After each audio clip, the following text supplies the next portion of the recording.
eso lo voy a escribir aquí. Si f es conservativo, dijimos que esto de que es conservativo es equivalente a que f tiene esta representación como gradiente de una función, que f, que es un campo escalar, ¿ok? Entonces, si esto pasa, podemos concluir de aquí, de la integral de línea, dos cosas muy importantes. Vean que aquí, cuando apliqué el teorema fundamental de la integral de línea para encontrar esta integral de línea, en ningún momento tuve que sustituir la trayectoria. Entonces, vamos a decir que si por ejemplo tengo que ir de un punto A a un punto B, lo puedo hacer así en línea recta, de A a B, o puedo ir así, en este sentido, ¿sale? O, bueno, voy a dibujar esta otra, mejor con otro color, para que se distinga que es otra trayectoria, ¿sale? Así y así. Y entonces, esta sería C1, C2 y C3. Entonces, aquí nunca tuve que sustituir la trayectoria, ¿sale? Entonces voy a decir que en ese caso, en este caso de aquí, la integral sobre C1 será igual a la integral de C2 más C3, perdón, más la integral sobre C3. La integral sobre C1 es igual a la integral de C2 sobre C2 más la integral sobre C3. Entonces, voy a tener esa conclusión, que la integral de línea de f punto de r es independiente de la trayectoria. Y el segundo punto también se concluye de esto de aquí, de la del teorema fundamental de la integral de línea. Vean que si aquí a es igual a b, es decir, que estoy en una trayectoria cerrada, por ejemplo, así, ¿sale? Y regresé al mismo punto, entonces eso lo voy a escribir como la trayectoria cerrada de f punto de r. Si yo sustituyo en este teorema fundamental, voy a tener aquí f de a menos f de a, que es igual a 0.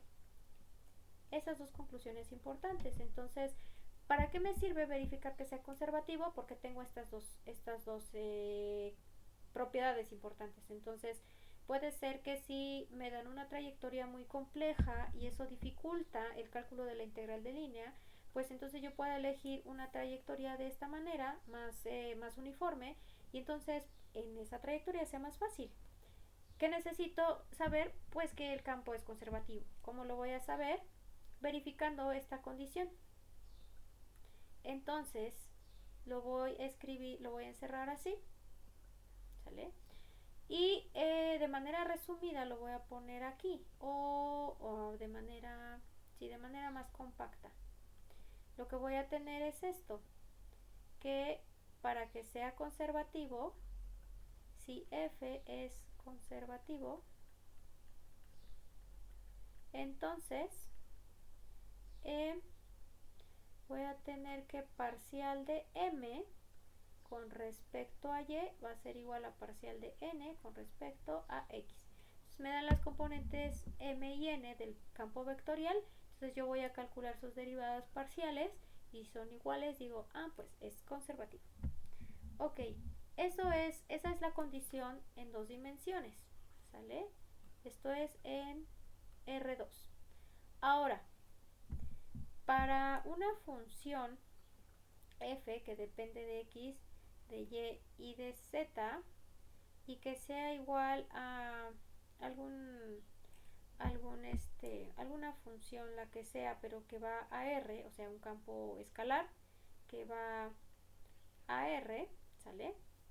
Lo que voy a tener cuando aplico este símbolo, el operador, sobre esta función, que el gradiente gradiente de f va a ser igual a parcial de f con respecto a x, coma, parcial de f con respecto a y, coma, parcial de f con respecto a z.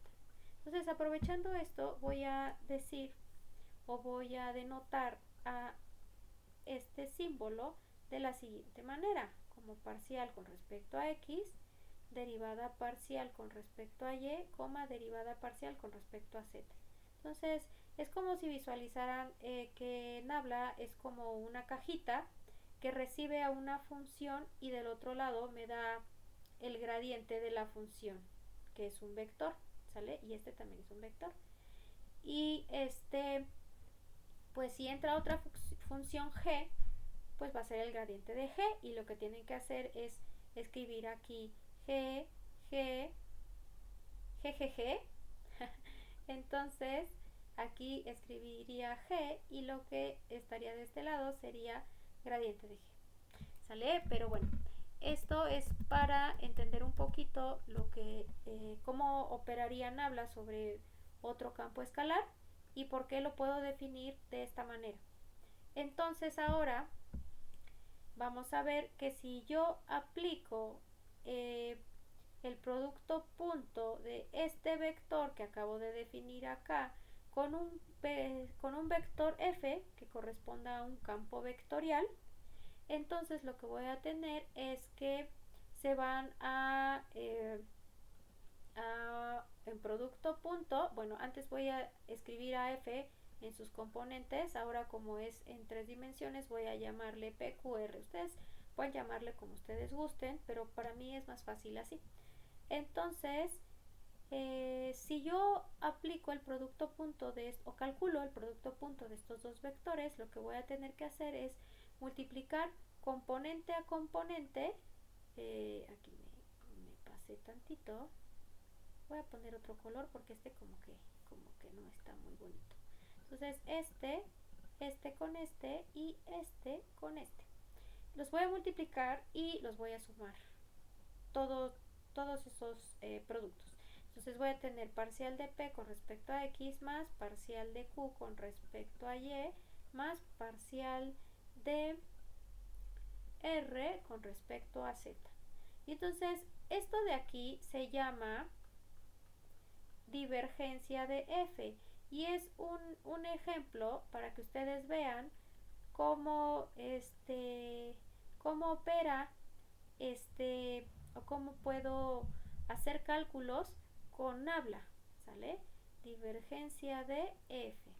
Y también esto lo van a encontrar como div de f, ¿sale? Entonces puedo considerarlo como un vector y hacer cálculos de esta manera con el producto punto. Ahora, ¿qué pasa si calculo el producto cruz? Bueno, que el resultado va a ser un vector, ¿verdad? ¿Y cómo calculo el producto cruz de esos dos vectores? Bueno, de manera estándar, ¿sale? Lo que tengo que hacer es colocar aquí los componentes de cada vector y en la última fila los del segundo vector, P, Q y R. ¿Cómo se calcula? De la siguiente manera. Aquí voy a asignar estos signos más, menos y más, ¿sale? Y voy a decir que la componente del vector resultante de este producto cruz que apunta en la dirección y del vector unitario y, la voy a obtener eliminando esta fila y esta columna, y entonces calculo el producto de este elemento por este elemento así cruzado y menos el producto de este elemento por este elemento. Entonces voy a tener aquí parcial de r con respecto a y menos parcial de q con respecto a z. Y después el menos que asigné aquí, j, y la componente que va a apuntar en la dirección de menos j va a ser el que resulte cuando elimino esta fila y esta columna. Y entonces lo que me queda es el producto de estos elementos menos el producto de estos elementos. Entonces esto es parcial de r con respecto a x menos parcial de P con respecto a Z. Y me falta la componente que está apuntando en la dirección de K. ¿Cómo voy a calcular esa componente? Voy a eliminar esta fila y voy a eliminar esta columna. Entonces lo que me queda es parcial de Q con respecto a X menos, estoy operando así, menos este por este. Entonces tengo parcial de Q con respecto a X menos parcial de P con respecto a Y. Ya está. Entonces lo que yo acabo de calcular aquí es lo que se llama rotacional de F. ¿Ok? Y bueno, ¿para qué me sirve el rotacional de F? En física, el rotacional está relacionado con la energía que se disipa en un campo vectorial. ¿Ok? Entonces, si no se disipa energía, ¿vale? Si no se disipa energía, si no se disipa energía,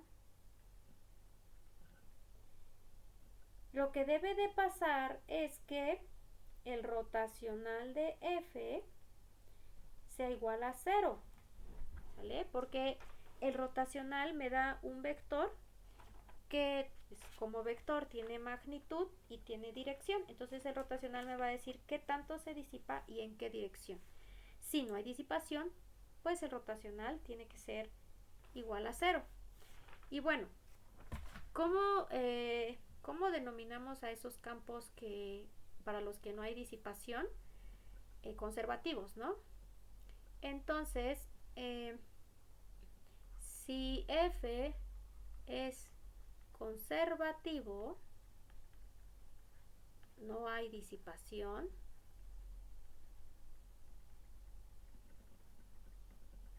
entonces esto es equivalente a que el rotacional de F sea igual a 0.